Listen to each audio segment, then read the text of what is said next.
All righty, what's shaking? What's crack-a-lacking? Here we go.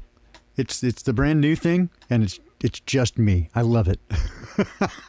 Woo!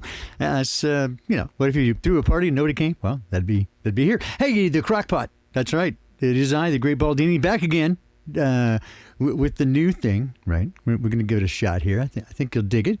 A little bit of the TLDR. I'll give you the lowdown this morning on what you can expect from our new vision here, the Crock Pot.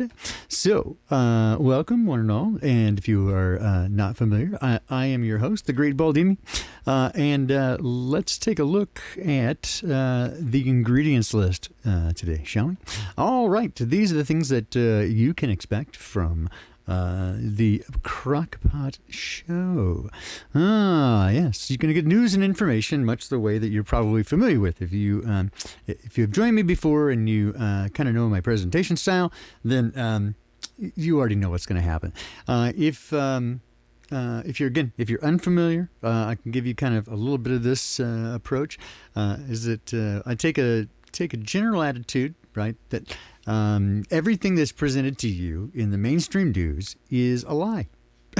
That's the take. Without having to struggle to tear each one down, we just begin with the premise that it's all bullshit, and then we kind of go from there. We can pick and choose, what bits and pieces, because they're always going to put a little bit of truth in each one of these reports, such that it seems plausible, right, or that it'll sink the hook.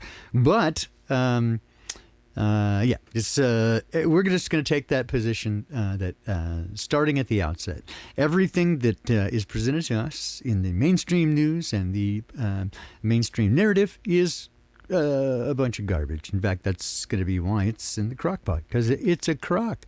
Yes. So this will also then lead us to feature reports, and feature reports are going to be a little bit more in depth. This is something that we can take a look at, any of the subject matter that we have interest in. For example, the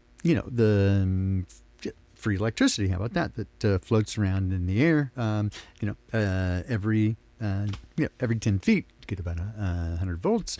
Not a lot of wattage, but it's there, right? And this leads us to look at a lot of the buildings that were built in the past, for example, that have specific kind of design features, which would be absolutely support that sort of harvesting of energy, right? So again, from the perspective that you can expect here, right? We're just going to take the position that not just all the news is garbage, but everything that you've been taught, everything that you know, is a lie.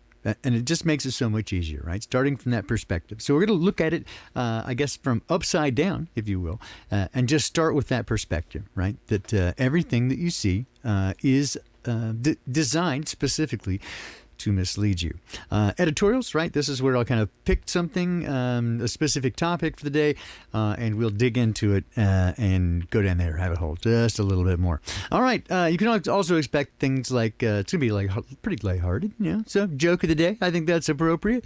Maybe a little stump the joke man, but I think we can include joke of the day along with stuff like Florida man. You've come to expect it. You know him, you love him. So Florida man. Yeah, we may even have him live on our show. And that's another thing, right? What I want to do here is integrate a lot of your ideas, right? What you want to hear, what you are concerned about, the types of things that you want to engage with. Yeah, right here. I'm pretty flexible at this point, so I will tell you that the quality of the content should hopefully be fairly good. Well, I guess it's a toss-up. The upside is that I left my job on Friday last, which means that I have nothing to do but do this. So the quality of content should be pretty high, I guess, with the exception of the fact that I suffered 2 major neurological disorders, which caused me to quit working. So I guess that's a challenge. So we'll work on that. But again, not complaining other than we're doing this full time. So I probably will merch up, right? And then give you opportunity to help out if you want to do that in a way that I've never done before, because I haven't done it full time. And I guess I got to make a living somehow. We'll see how it goes. We can also do What's My Line? And basically, this is where we'll take a look at one of these wacky folks that we find out there, whether it's a gatekeeper, whether it's a mainstream news shill, something like that. We'll take a look at somebody in social engineering and see what they got going on, right? And then much, much more, because there's always more. But wait, there's more. You can't really do this without the more, right? So we're going to have much, much more. Occasionally, we can probably get into some things like some of the freaky freaks, that sort of stuff, but it's going to be overall, right, very similar to the types of things that you have come to expect from your old buddy, the Great Baldini. One of the things that, I think that, again, we could be aware of, right? So I'll be going through, for example, these sorts of things, the basic, Google News summary that I have tweaked it a little bit, so it'll come here, right? And we can take a look specifically, right, at some things that maybe don't get looked at too many ways, right? So, and one of the things that I'm going to talk about today, but I'm not going to get into a bunch of stories, because I think that that's something you can do yourself in this case, because I don't think it's necessary to tell you that pretty much every day in the news, right, you're going to find bad things, right? That's what they want to tell us about. But they're certainly going to give us such news as this stuff. And this is the stuff that really troubles me, I think, right?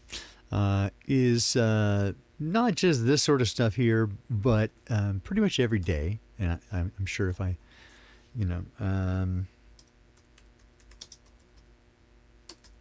I don't want to say these things because the algorithm doesn't like it, right? But if you do a quick little look at this, you will find some from 2 days ago, 18 hours ago. This is the stuff right here that really gets me, right? That in the current crisis that they've created, right, which is kind of a faux crisis, but it certainly is driving people to unprecedented levels of brokenness, and people are afraid, and they're broken, and they're lonely, and they're dying from it. And they're not only dying from it, but they're making a decision that the best choice of action is to remove their family and themselves from the face of the earth. And that is just... so here's the thing, right? I think there's two aspects here. One is that I think people don't acknowledge it for what it is. And the odd thing is, you'll hear the law enforcement community say this over and over. They use specific words. They'll say things, for example, like I've never seen anything like it in all my 20, 25, 30, 50 years or whatever, law enforcement. I've never seen anything like this. And sooner or later, they will often break out the word, it's evil, it's demonic. And you know what? It is. I think that is what we're dealing with here, right? I'll just jump right in with both feet and go. I think that a good portion of what we're seeing in terms of these events, right? Some of them are absolutely hoaxes, right? Designed to socially engineer and take your freedoms, right, from consent. You consent, freedom, safety is more important than freedom, they will tell you. And so try to take your freedom bit by bit, right, to ensure safety. And none of which has ever comes to fruition, right? And we're told directly in Scripture that when they say peace and safety, then sudden destruction, right? So I guess if you hadn't noticed already, I do come from a perspective of seeing things from the viewpoint, right, that we have a creator, a supernatural being who is the very definition of love. And I have been fortunate enough to engage in a very intimate relationship with that for unbroken string of about 35 years now, which has profoundly, changed my life. On the other hand, I'm not particularly evangelical, so it is unlikely that you will see me pressing my beliefs on anybody. I'm able to answer questions about my views, give you the best interpretation I can, but in the end, your decisions are up to you, and you are responsible for your own actions. But as I say often, I don't have any Kool-Aid to sell, but if you're a weary traveler and seeking a refreshing drink of cool water, stop in and see me. So again, this is, I think, very depressing if you look into these, right? And you'll see that these are over and over and over of just the most unthinkable tragedies, where these families are being wiped from the face of the earth, and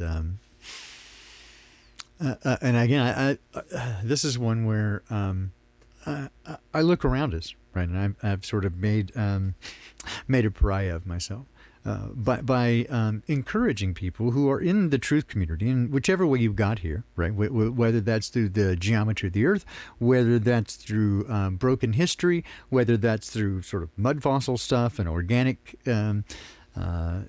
geology, any of those things, right? Whether any of those things brought you here. I think one thing that most people do end up walking away with is this premise, this idea that we do live in a realm that was, designed and created by a creator. And what we can see around us is the results of an ongoing spiritual battle that has been going on since the very creation of this place. And we do have an enemy, and that enemy so hates our Creator and is so jealous of us that his only choice, his only action, right? There's nothing he can do to the Creator. He is subservient, right, and a creation. And ultimately, he'll get his, right? But he wants to get back at the Creator, right? Rebellion, pride. And so from this position, he decides that he's going to take on the Creator as an enemy. And the only way they can harm him is to hurt him. And to do that, to take as many of his beloved children and separate them from him as possible, right? And it is unthinkable tragedy, but it's also a numbers game where, again, the enemy says, I'll take as many as I can get, and Dad says, I'll take the right ones, right? Those who choose to follow me, right? And those who engage with me and are, not all the antithetical things that we see, right? Such as bitterness, hatred, pride, arrogance, right? All those things that we're told that that the Creator opposes, right? A prideful and arrogant spirit.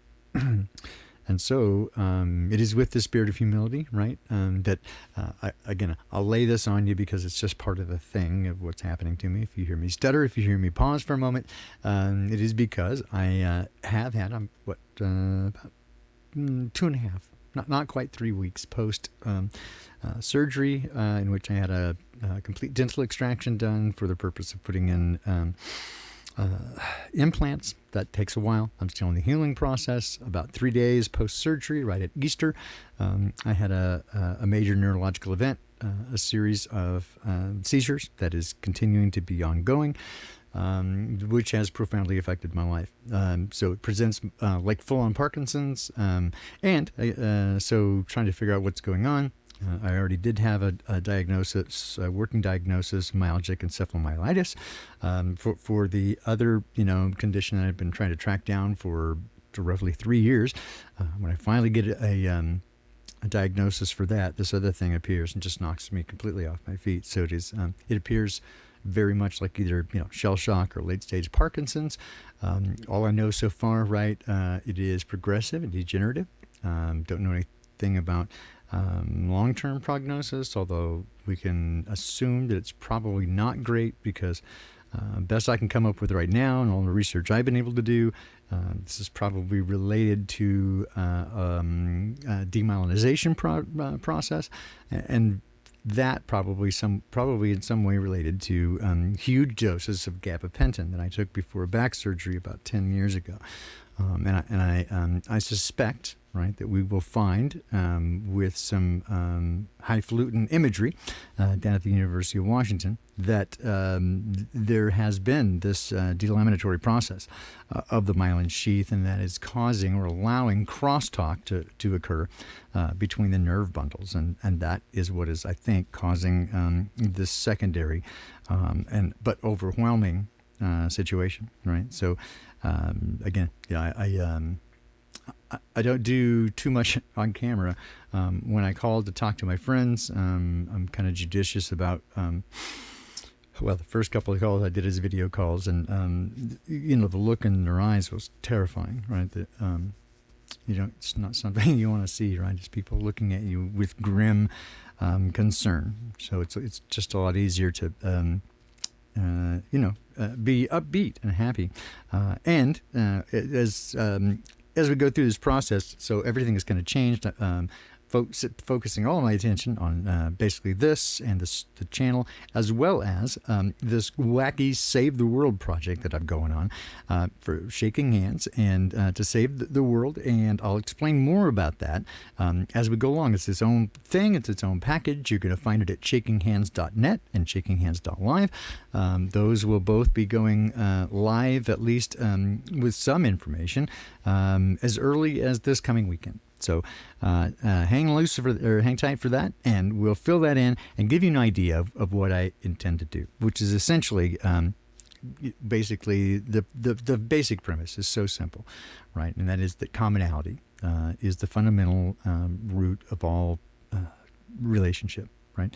And we have to know that our neighbors are also human, even if they have completely different and antithetical views to ours, then they are not dangerous to us, and they're not bad people, right? They essentially want the same things as you do. Your kids to succeed and do well and be healthy, right? And that for things not to be too messed up, right? And the IRS not to hit you on your taxes too hard, right? That's the standard stuff. We're all pretty much the same.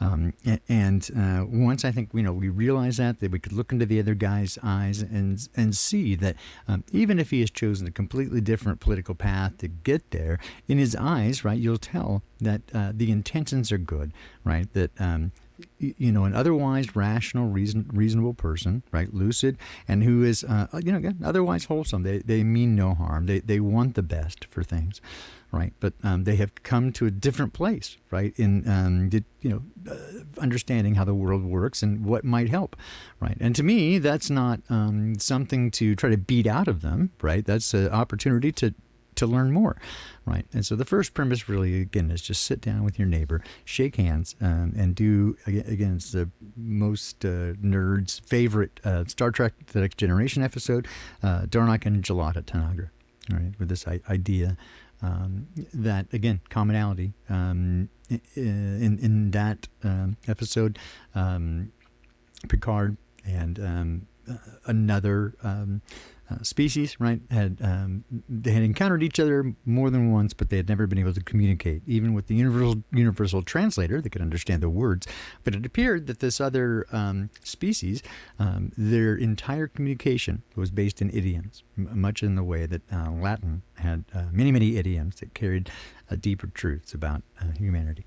But in this case, everything was based in their history and idiomatic references to it. And so Darnak and Jalata Tanagra refers to, very similar to the story of Enkidu, right? With Gilgamesh and Enkidu. So they had to fight a common enemy. And so the other captain took both of them down and into a situation where he knew that they would have to fight for their lives to defeat a common enemy, right? And this would cause them to shake hands, right, and be friends. And he did sacrifice his life, did this other captain, in the process. But Picard came back, and his eyes opened. Now he understood the nature of the. Now he understood the nature of their language, and they could begin the process of beginning to understand one another better. So this is this basic premise, right, that I'm going on, that if we sit down and shake each other's hands, right, and look into the other person's eyes with a non-confrontational, non-adversarial, truly inquisitory, right, and honest in that you're really looking to understand the other person, right? Not just beat him over the head for his wrong think, or that he's mistaken, right, about things, or his politics are wrong. Because again, my view of politics, truly, right, is fake. It's WWE wrestling in suits, and there's no difference. Right, they're all on the same team. It's just simply a way for you to choose what flavor of oppression you'd like, right? Because it's all economic slavery. These are things that we can talk about from time to time. And again, I believe we'll do that in the editorial portion of the program. We can talk about the Fed and how, at least here in the United States, but pretty much any place that has a central bank, you will find that that is provided not for to help you, right? But rather, it is designed specifically for the purpose of enslaving you as a economic slavery, right? That you are enslaved by means of this lucre. And it couldn't be more clear, right, in Scripture that this is ultimately, right, what we come to is that we begin to worship money. And again, Scripture doesn't say that money is the root of all evil. What it does say is the love of money is the root of all evil. And when you see and take a close look at those who sit at the top or near the top of the pyramid, because I'll point out that the eye at the top of the pyramid is distinct and separate from the rest, right? So it's very clear that it's something different right there. But if you go to the next level, right, the international bankers and that sort of stuff, they can print as much money as they want. Each of them have a central bank, so they loan this money at interest to the government. Right, and so you'll take a look at any of your bills here in the U.S., let's say legal tender, right? It indicates that it is not backed by anything. It's a fiat currency. In fact, every central banking currency is, in fact, a fiat currency. It has no intrinsic value. It will say right on the instrument, because it's a financial instrument. It will say right on there, it's backed by the full faith, right, of the American government. So that's all you've got, right, is that. And if you choose not to have faith in it, well, that stuff is worthless, right? It's like leaves in your pocket. And ultimately, right, that's what it means. Because in this world, right, it becomes apparent if you look closely, right, and there's the many phrases about things like this. But if you just say follow the money, in that sense, what you'll come to understand is that money is not. It's not the thing you think it is, right? Because again, when you can print all you want and can make all you want just by typing in a few numbers and hitting enter, right? It becomes a very different thing. It's no longer about assets or wealth management. It becomes using that as a way to compromise others, right? So it's simply a means of power and control, and you can use it to compromise the ethics and the will of others and get them to do your will, right? Simply by offering them, making them an offer that they feel that they can't refuse. That somehow this new influx of wealth will take them to a different place in their life. And it's been proven over and over again that people who come to wealth very rapidly and without having earned it, it ruins their lives. It destroys them because they don't know how to handle that much, power. It really is like, giving a powerful tool, a power tool to a toddler who has no idea, no capacity to use it properly. So it overwhelms them. And that is often the case. There's many stories of people who have ended up in far worse shape after a lottery winning. than they were prior. So again, the premise here, right, is that we're to look at the world and the news, right, from a position of it's all a lie. Everything, history, geology, geometry, physics, mathematics, chemistry, everything is a lie, right, to occlude you from seeing the truth, right? And so with that kind of point of view, I think, all bets are off and every doorway is open and we can go any way we want to, right? We can hold an idea or a thought in our head. We don't have to accept it or agree with it. We can simply examine it, right? And say, does this provide value? And is it of interest?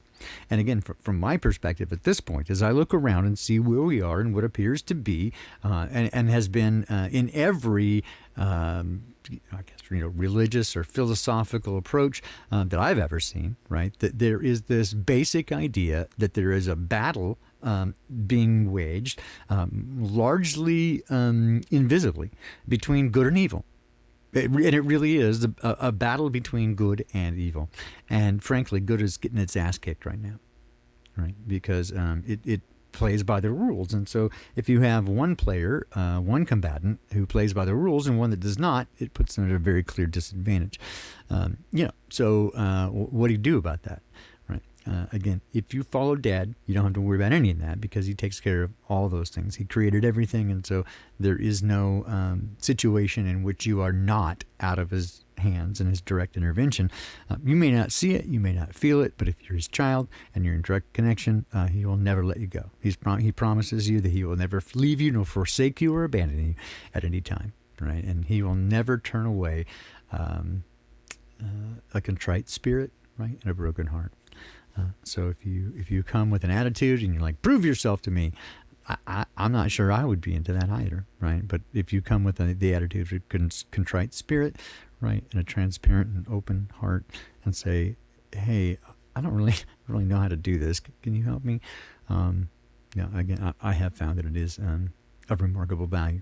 And so, with that, again, so to me, right, I can take what might be considered this blow of bad luck, right, that I've got these two neurological conditions that are between them have pretty much shut me down, right, and caused me to not be able to pursue my life in the way that I once did at all, right?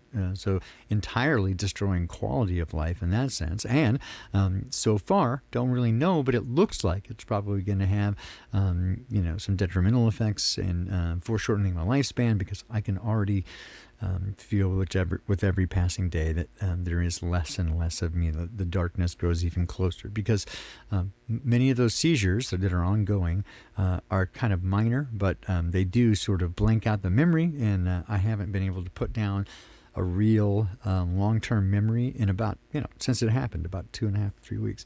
I'm in the moment. I know the thing happens. If I'm reminded, I can say, oh yes, I experienced that.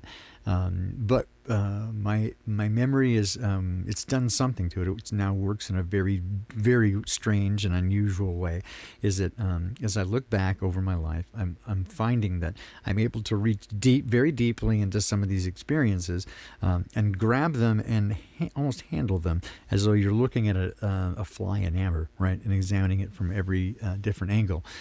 So rather than being there in the moment and just dealing with the interpolation, right, that your brain gives you of all your senses all at once, right, putting them all back together and turning your vision upside down and backwards and integrating left and right, and integrating ears left and right, and the time difference between the sound when it arrives there and all your touch and feeling and senses and everything, the air pressure around you, all that sort of stuff. What does it puts all that stuff together into a cohesive picture of what where you are, right, and what's happening to you, the you that exists inside your meat suit. That's kind of the experience that we have of having that sort of movie projected in that sort of 1 inch by 2 inch space, right where our sort of right where the the pineapple thing.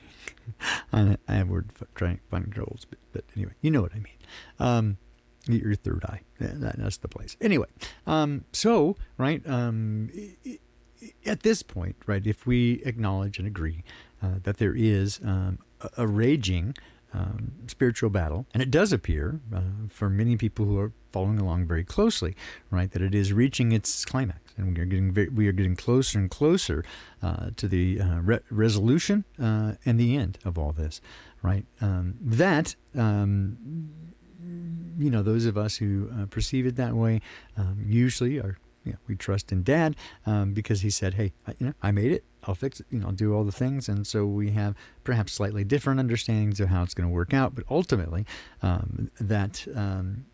He is our Lord and King, and Jesus Christ is our salvation, right? And saving us from the separation that we once had, an enmity that was created between us and the Creator at the fall of man, which, again, from my perspective, right, and we can cover this again in some ancient wisdom or sort of scriptural program, right, that there with the disobedience at the at the tree of life, tree of knowledge of good and evil, right? So not the tree of good and evil, but the tree of knowledge of good and evil, right? The understanding of it. And so right, that wasn't the lie that the serpent gave. It wasn't that you'll become like God. The lie was you won't surely die.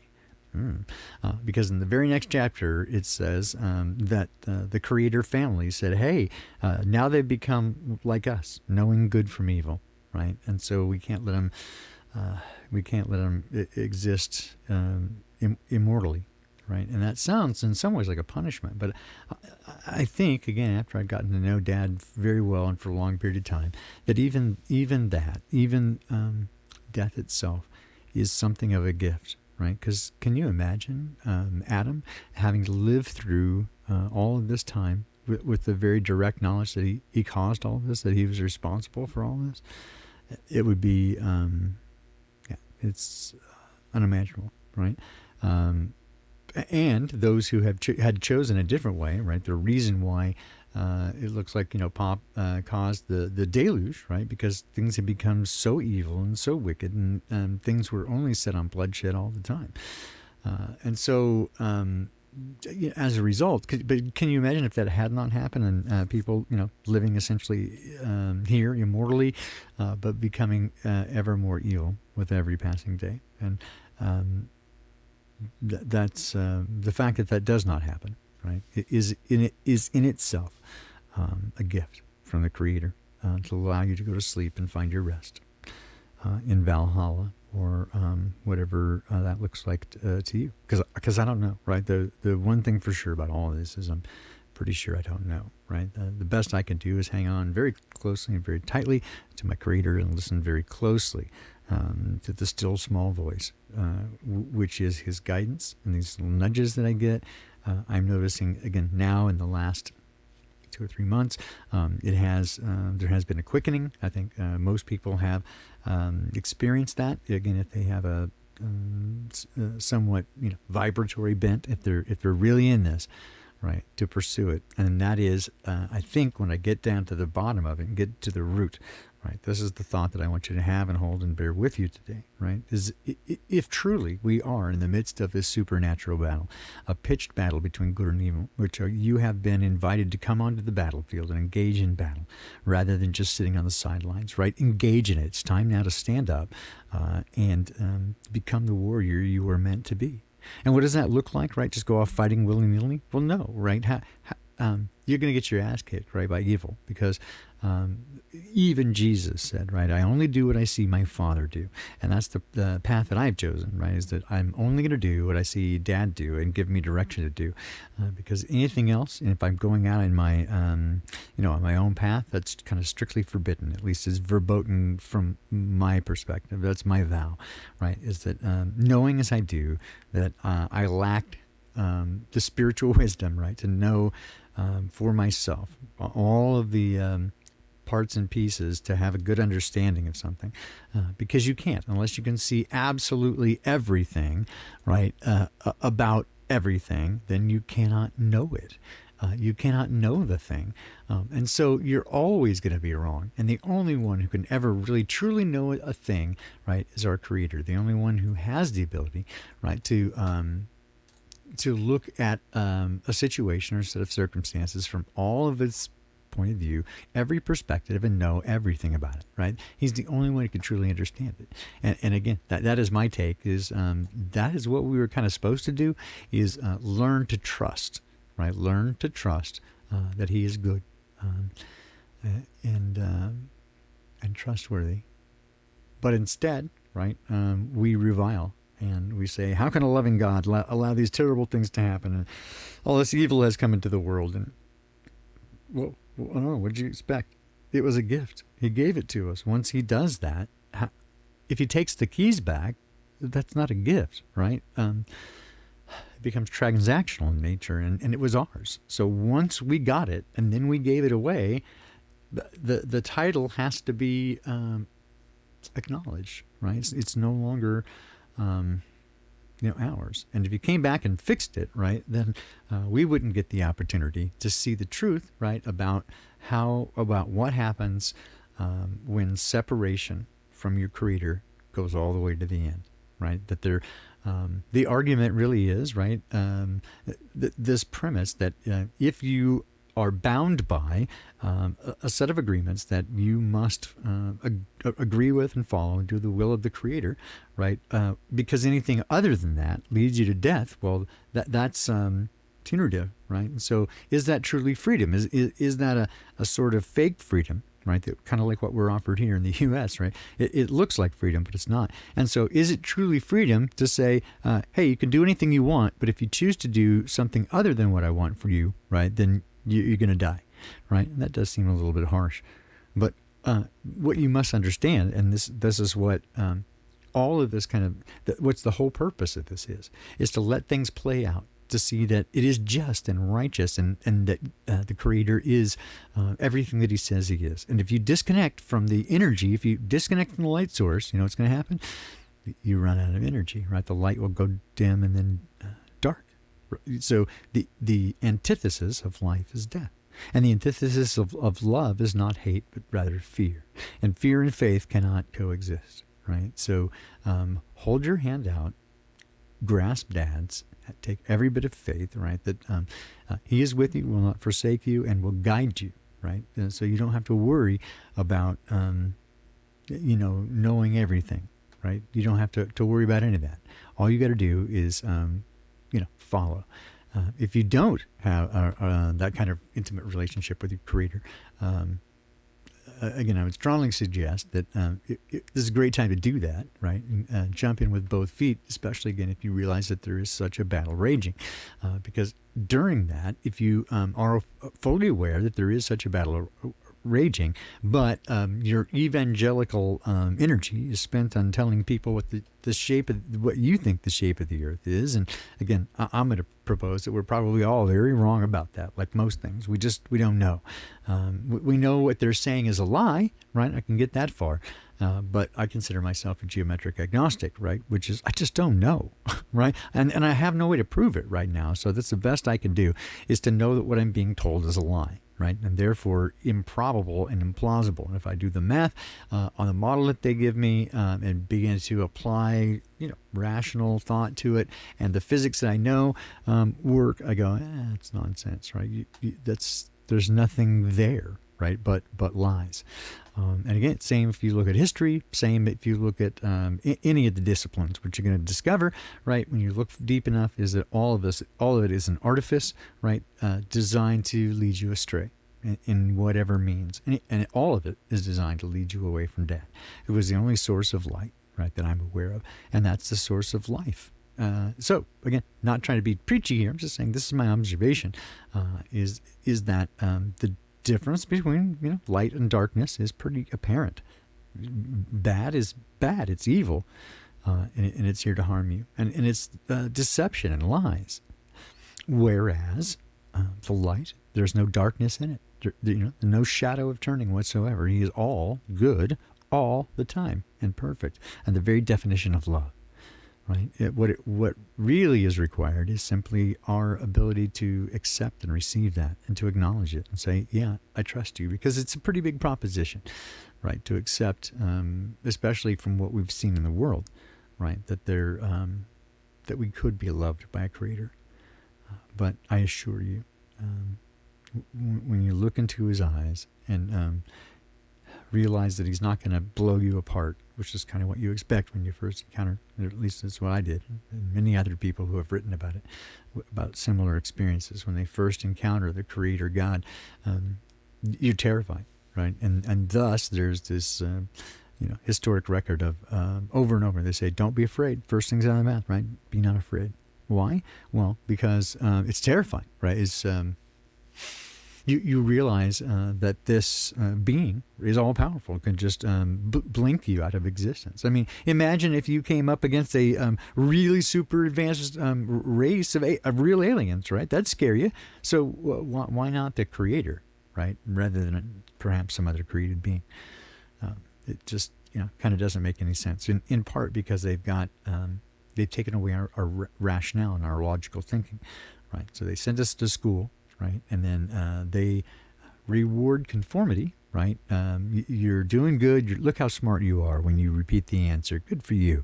Right, but if you actually ask any questions, especially those that make sense and become counter to the narrative, because their narrative doesn't make any sense because it's a lie, and you go, hey, there's a problem with this, the first thing they do is want to shut you down, say, stop asking questions. You're making it difficult for the rest of us, and these questions have already been answered by much smarter people than us, and so we're going to go with the historical record that's been given to us now, right, and continue on. If you have more of those questions, we're just going to beat it out of you, or expel you, and that's what happened to me and more than one other. Right, all throughout history, is that those people who have asked questions and dug deep for the buried treasure of wisdom and knowledge ultimately find out that it's not just being hidden, but it was stolen.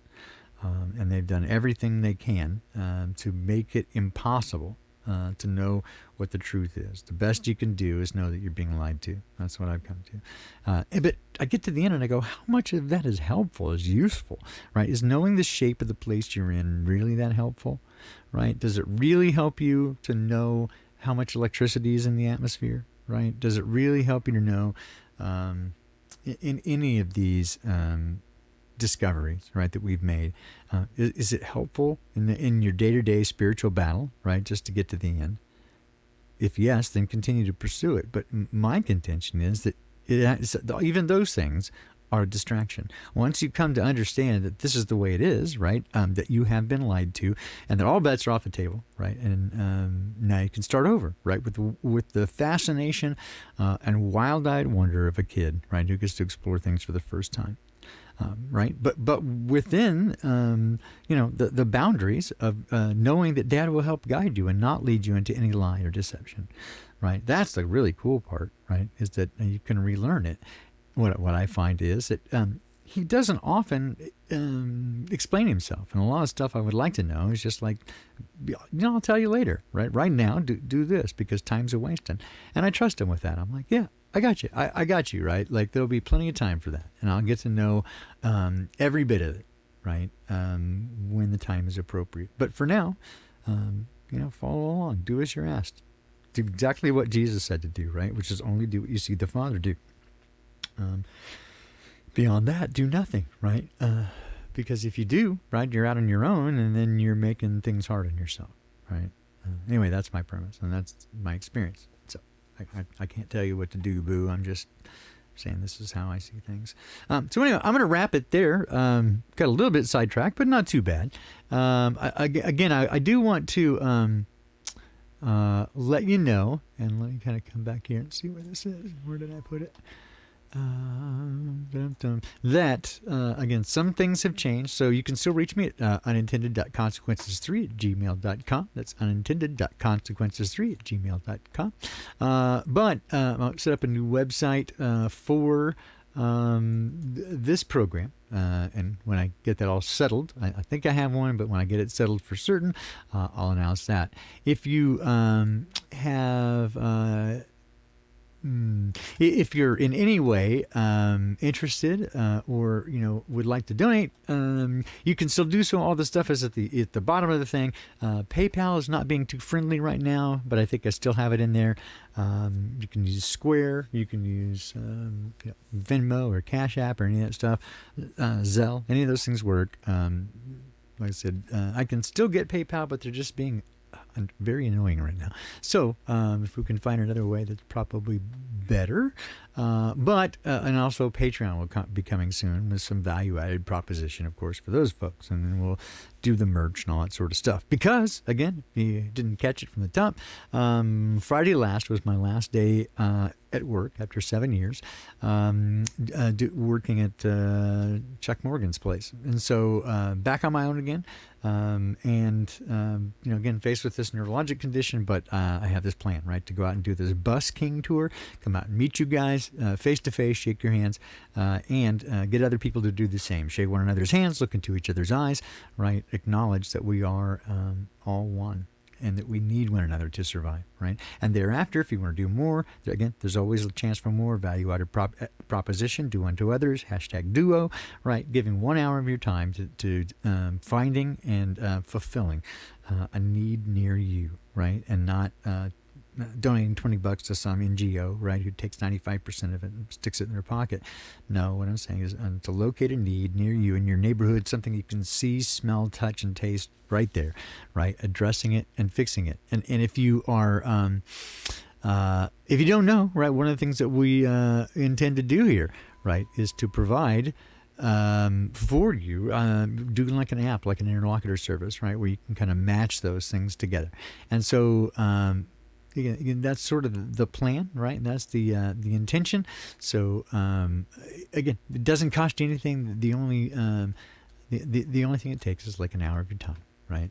And your agreement that these are it's a worthwhile proposition, right? Getting to know one another and understanding that we're all human. And so, again, I thank you for coming today. I don't know why chat didn't seem to work, but there you go. I can see that you're here. Thanks for stopping by, and I hope you do again. I'm going to do this 5 days a week, Monday through Friday, 7 a.m. Pacific time, 10 a.m. Eastern, and putting all the things that you saw together. I'll go back up and show you the menu. This is, again, what the show will be like, putting all this stuff together. So the ingredients, again, some news and information from the top, some feature reports, right? We'll dig in, and that'll lead to some editorials. We'll keep it lighthearted, have a joke of the day, Florida man, that sort of stuff. What's my line? Pointing out people that may not be your friends, and much, much more, because there always has to be much, much more. There always got to be more, but wait, there's more. Now, how much would you pay? How much would... Yeah. Anyway, but it's all going to be good. So, and more information as it comes available. So I realize it's a little bit sliced up and kind of all over the place, but yeah, such is the nature of the current neurology, right? So, if I didn't mention it before, again, like a miracle, they never take anybody. But I got not only a referral, but I walked right in the front door of University of Washington Neurology, and they let me, right, and put me into 4 separate disciplines for research. So hopefully, we'll figure out what this new thing is and at least get into a manageable situation so that I am able to do the busking tour. Because right now, I'm not even sure, even with help, how able I would be. But Dad says get ready and go, so in faith, right? Here I go. Anyway, you guys are the best. Thanks for stopping by and being a part of this. And again, it will just kind of grow, and we'll just keep doing it every morning until we get it all figured out. So thanks again for being here. I'm so glad that you are. And we'll be back for more. Take care. I am the Great Baldini, and you are you, and I'm really glad you are. Take care.